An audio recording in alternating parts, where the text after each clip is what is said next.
All of us have biases. Let me say that again. All of us have biases.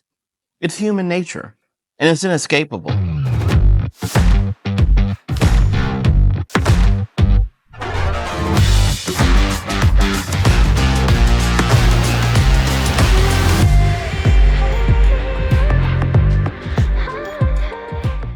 Hello again. Welcome to the Ruthless Truth. I am your host, Truth Davis.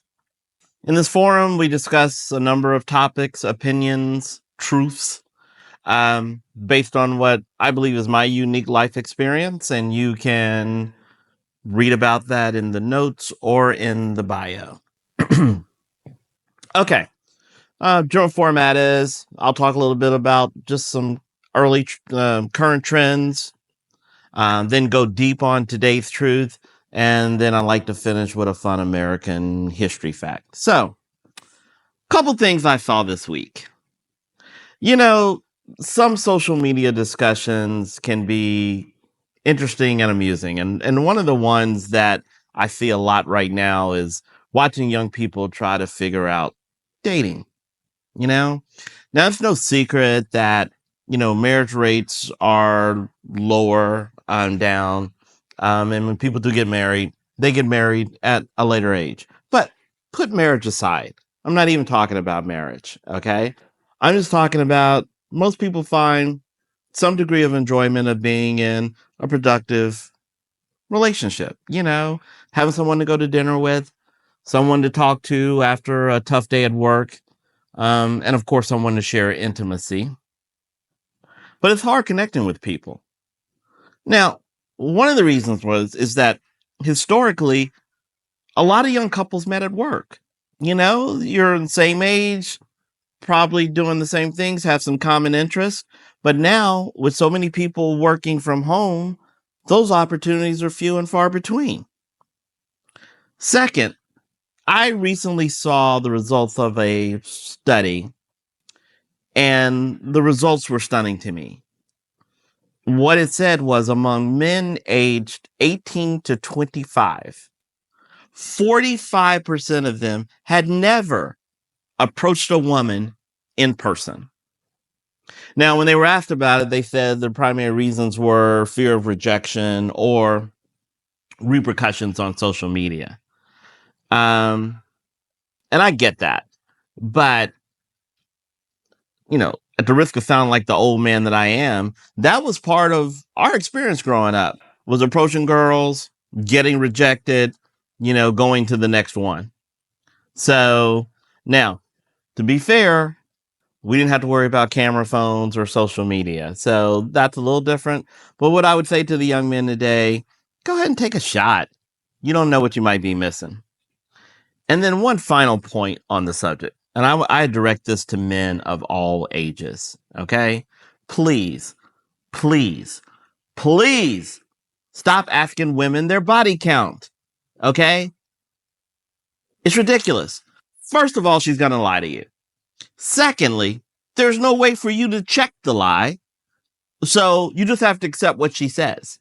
And third, it makes you look insecure and weak when you gain nothing from it. And finally, it's the height of hypocrisy. How would you like to be judged by your body count? Why is it okay for you, but not for her? So let it go. Okay. Second thing, recently we lost a couple of icons of early rock and roll. Sly Stone and Brian Wilson, both aged 82, died earlier this month.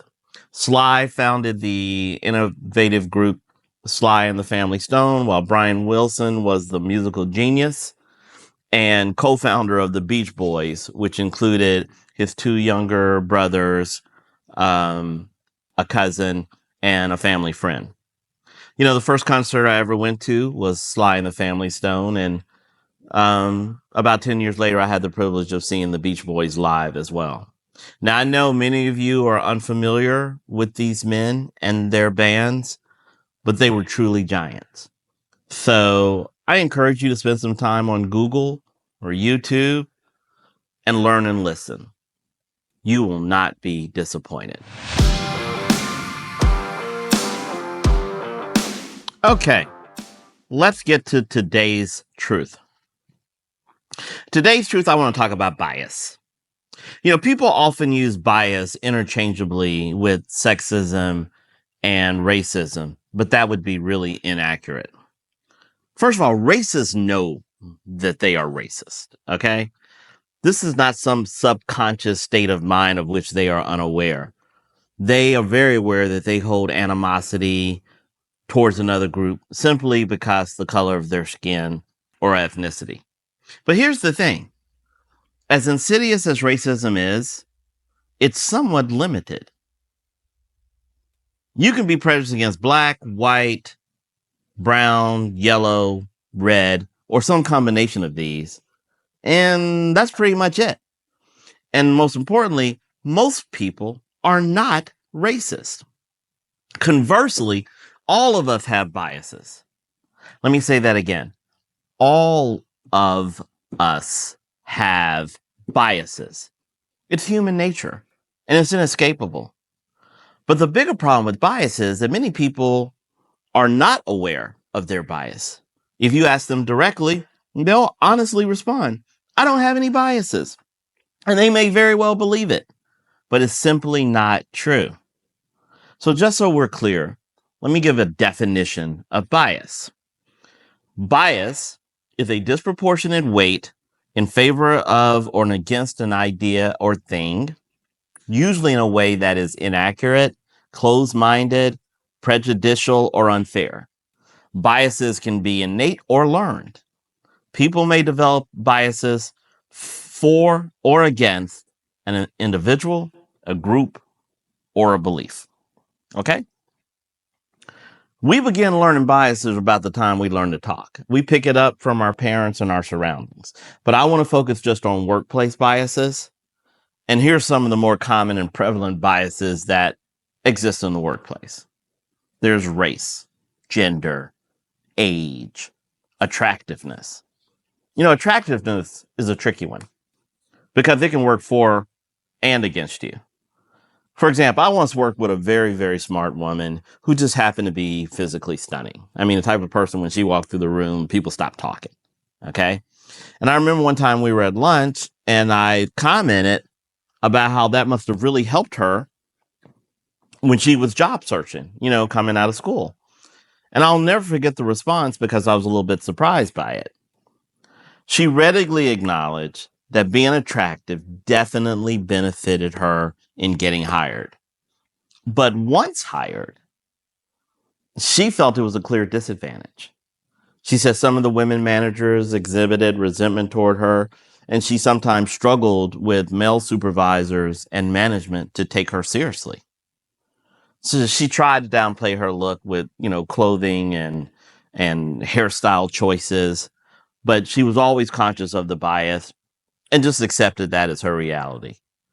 Now, I know some of you might be thinking, oh, poor baby. This really sounds like first world problems. But if you're thinking that, you're revealing your own bias.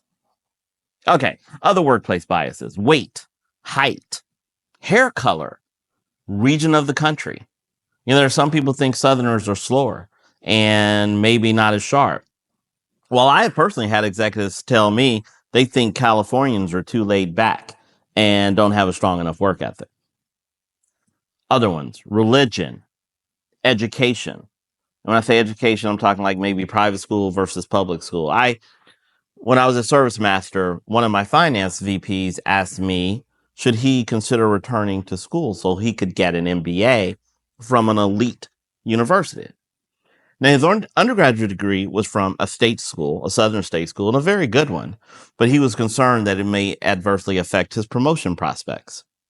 Now, this was a really smart guy, great team member, great leader, and most importantly, really delivered results. But he also could not ignore that most of his peers that he would be competing with for promotions had attended elite private schools. And I told him what I would tell anyone. that the further along you are in your career, the less it matters where you went to school or how well you did at school. If you keep your management focused on your results and the positive impact you have on the organization, you should be able to overcome school bias. Okay, continuing with the list. Other biases. Skin tone. Among blacks, dark skin versus light skin is a real thing. Marital status. I actually addressed this in episode 2. I'm not going to say much about it. And finally, leadership style.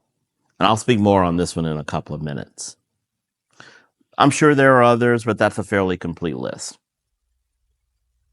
Now, another factor very closely associated with bias is stereotypes. So what's a stereotype? Well, that is a generalized belief about a group of people, often oversimplifying their characteristics, behaviors, or abilities. Stereotypes can be expectations about a group's personality, preferences, appearances, or ability. Okay? All right. So now that I've established that bias exists in the workplace, and all of us bring some bias to the workplace, so what? Well, there are two parts to this discussion. First, why does it matter?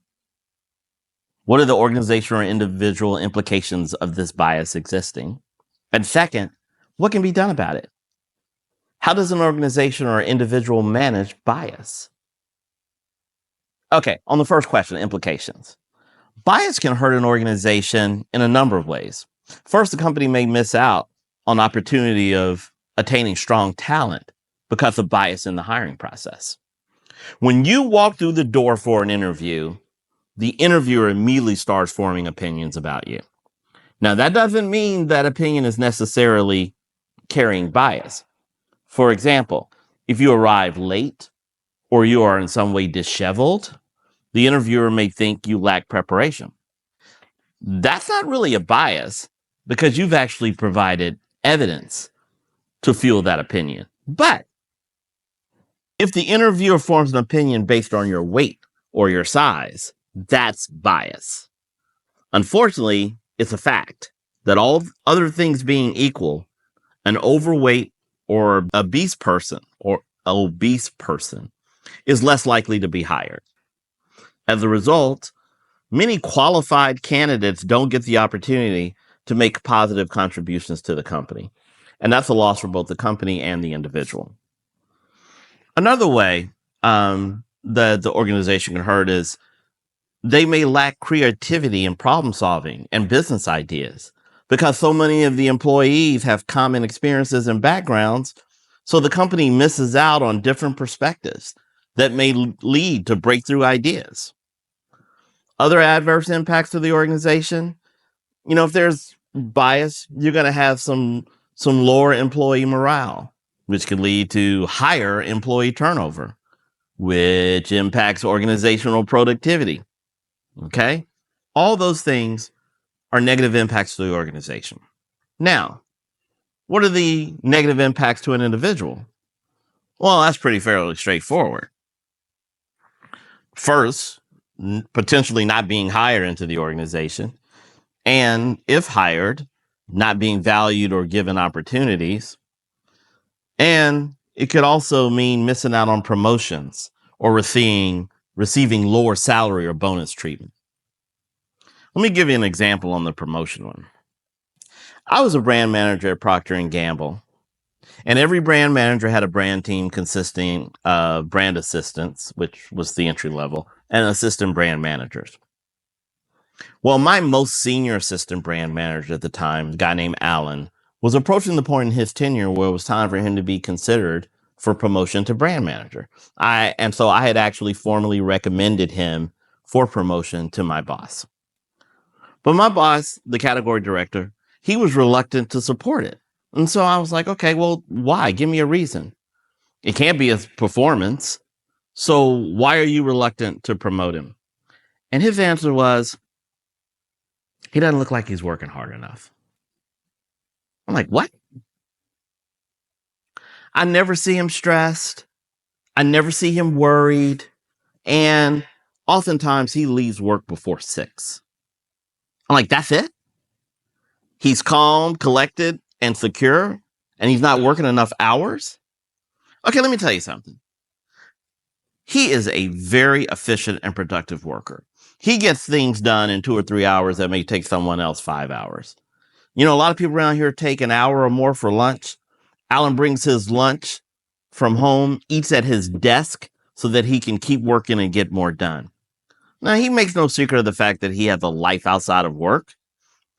So he works as productively as he can so he can have more time to enjoy his life when he's not here. I thought that was a pretty compelling argument, right? Nope. My boss is like, no, still not ready to promote him. I said, okay, well, then you need to tell him why. Because he's exceeded all my expectations. And I told him I think he's ready, and I told him that I had recommended him. So we ended the discussion there. A couple of days later, my director calls me in to continue the discussion. And he says, okay, here's what I'm going to do. You know, it's time for Carla, who was a brand assistant on my team. It's time for her to move on to another assignment. And I have that assignment picked out for her. And I also have her replacement picked out to keep your team intact. But you know what? I'm going to hold off giving you that replacement. So now you're going to be shorthanded for a while. Alan will have to step up, pick up the workload. Let's see how he handles it.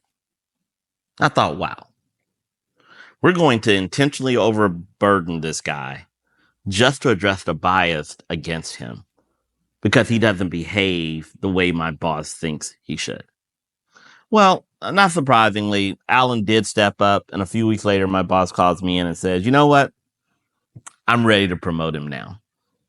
So Alan received his promotion, but he wasn't stupid. You know, he sensed what was going on, the culture he was in, given that his promotion had been held up somewhat. So not long after he got promoted and he got the title, he quit to pursue other opportunities. And I think that was a loss to our organization. Okay. So I've covered what bias is, how it impacts organizations and individuals. So what can be done about it? Are there any actions that can be taken to limit the adverse impacts?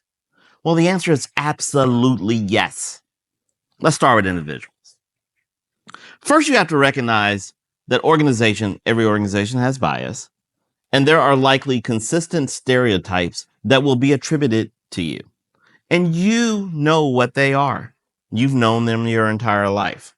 For me, I knew the stereotypes I had to overcome. First and foremost, I'm Black. Second, I'm from the South, although I'm less concerned about that one. And finally, I was not a physically imposing figure. You know, not only was I below average height, but I also had a very small frame. I mean, I was a cross-country runner and spent 10 hours a week in the gym. So I wasn't a big guy.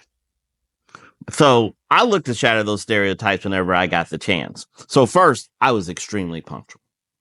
Everyone who's ever worked with me or knows me knows I'm never late because I know that is a Black stereotype. Second, I always started my day earlier. I might not have been the first person there, but I was one of the earliest people to arrive to work every day because I didn't want anyone to question my work ethic or attribute me to being lazy. I also expressed interest in a wide range of topics and activities, music, sports, including golf and pop culture, so that I could comfortably engage in any conversations and social settings at work.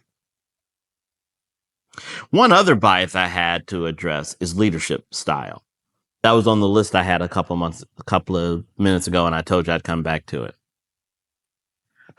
I have a calm demeanor. And while I am by no means shy, quiet, or even soft-spoken, I never really get animated and rarely raise my voice. Now, I was very much aware there existed this narrow and inaccurate view of what a leader looks like. A lot of men believed effective leaders must display aggressiveness and loudness and pound the desk and table and fire up the troops with loud rhetoric. They want to see that fire. They don't believe you can be a strong leader acting any other way. So what I quickly learned is I needed to teach people how to view me. I needed to use my words to go right at their beliefs and biases and correct them and educate them so that they could accurately assess my skills. Let me give you a quick example. In a previous episode, I mentioned I had a boss whose leadership style was to be a bully. He was boisterous, aggressive, to the point he attacked people verbally. Well, I initially met him when I was interviewing for the role of VP of marketing for the South area of Verizon Wireless.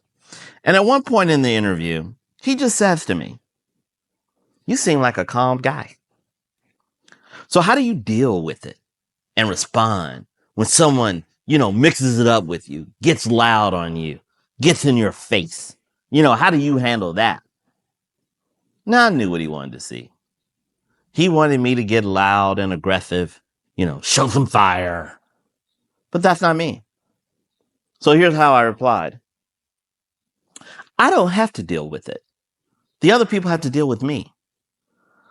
When a person is angry and shouting and losing control, nothing frustrates them more than the person they're talking to remaining calm and in control. So I don't have to deal with it. Then I leaned forward, bringing my face closer to his just for emphasis. I said, but know this, you can't move me off my position with emotion and volume. You'll need to come at me with more than that. And I said, don't mistake calm for weakness. Okay? So you actually do have some control in managing other people's bias, getting them to understand how to look at you differently and help them filter it so they will assess it correctly. Now, organizations, how can they lessen the adverse impacts of bias? Well, just like the individuals, they have to first be aware and acknowledge it. Let me give you another P&G example. Early in my career, diversity was a big buzzword. Okay? Companies were working to implement diversity initiatives to demonstrate they valued employees of all kinds. And most of these efforts focused on race and gender. Well, P&G really didn't have a problem in that area. But P&G had an insightful observation in that they recognized that we were, quote, a culture of sameness. Like I said, this wasn't really apparent because we were very diversified as far as race and gender. But the majority of the organization was recruited from the same schools, in the same regions. Plus, most of them came from similar higher socioeconomic backgrounds. Not me, but a lot of them.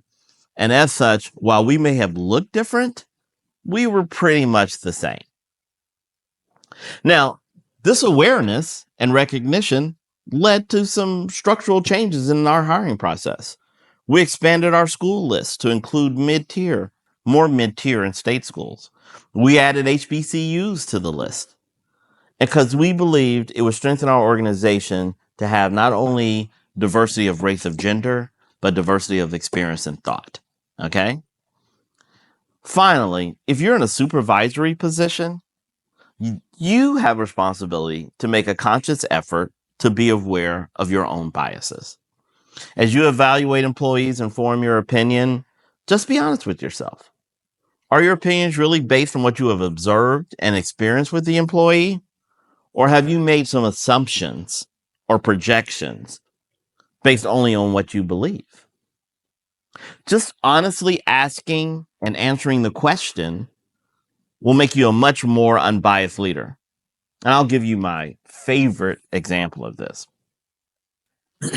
One of my brand manager peers came to me for advice. Jack was a white guy who grew up in the Midwest, attended state schools, and he led a brand group that consisted of 3 young white guys and then 1 young black woman from Atlanta, Melissa, who had graduated from an Ivy League school. And here's what he says. You know what? I just realized Melissa doesn't have the same access to me as the other guys on the team. He said, I'll often invite one of them to a ball game or maybe go out for drinks, but I never ask her. Because, one, I'm just more comfortable with the guys.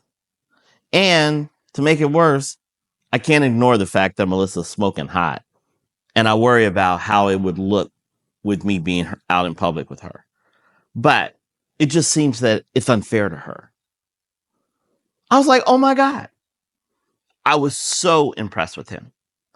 This was a man with self-awareness, and he just wanted to make it right. I told him, man, it is totally fine for you to tell Melissa everything you just told me, except for the smoking hot part. I said, look, she would appreciate it, and she will admire you for it.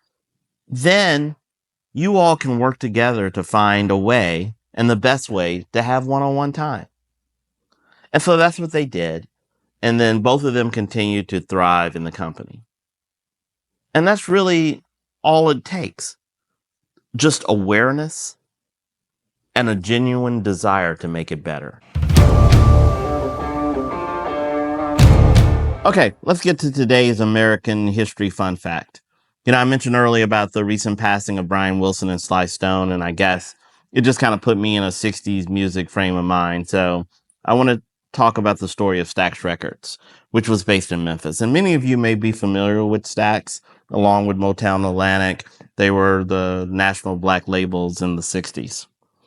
And while Stax didn't achieve the success of Motown, they still produced some pretty big stars, including Rufus and Carla Thomas, Booker T and the MGs, Sam and Dave, and probably the biggest artist on the label, Otis Redding.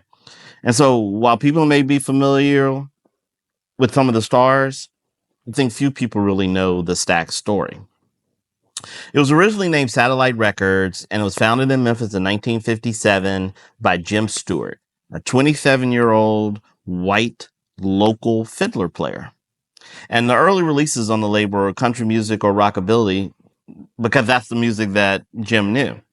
And then a year later, in 58, his older sister, Estelle Axton, she began her financial interest in the company. And she really was the big investor, even mortgaging her family home to invest in the company. So from 58 to 61, they were mostly doing country, although they did dabble with R&B, and they released in successive summers one R&B single, and both of those did fairly well. So from that point on, they decided to focus on R&B music. And so to get national distribution for that, they actually signed a record label agreement with Atlantic. And so when they had their first crossover hit, which was Gee Whiz by Carla Thomas, it was actually released on the Atlantic label, not the Stax label. 1961, the company changed its name to Stax, taking the first two letters of the founders' names, last name Stewart and Axton. Okay. And then from there, they opened their headquarters. They moved to Memphis. They went into an old movie theater in a black neighborhood in Memphis. And they also opened a record store in there, which turned out to be pretty cool because it became a real hot spot with local teenagers, and it gave them an audience to test music with.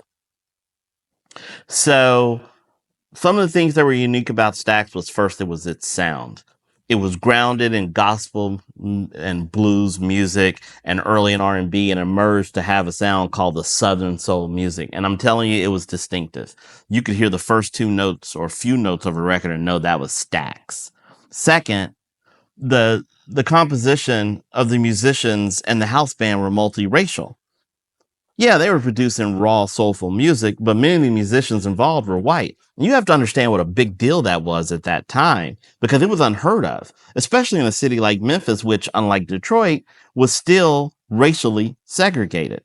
There were actually instances where some of the white musicians were coming into work and they were harassed by the local police for their illegal presence of being in a black neighborhood.